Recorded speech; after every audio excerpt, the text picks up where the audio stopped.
Pangulong Bongbong Marcos, mahigpit na sinasala ang pag-ipapalit kay Associate Justice Mario Lopez sa Korte Suprema. Umaabante sa balita si Abante reporter Eileen Talipi.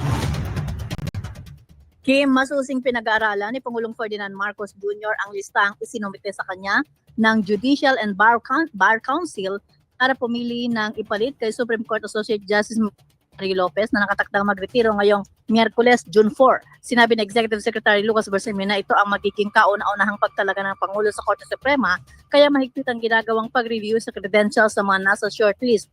Gayunman tumanggi si Bersamin na magbanggit ng mga pangalan kung sino-sino ang inirekomenda ng JBC. Si Lopez ay tinalaga sa Korte Suprema noong December 5, 2019 at naging dating Associate Justice ng Court of Appeals sa loob ng 13 taon. Mayroong 70 araw si Pangulong Marcos Jr. para magtalaga ng kapalit sa binakanting pwesto ni Associate Justice Lopez sa Korte Suprema. Ako si Eileen Taliping ng Abante Radyo. Ito ang balitang mabilis, mabangis at walang mintis.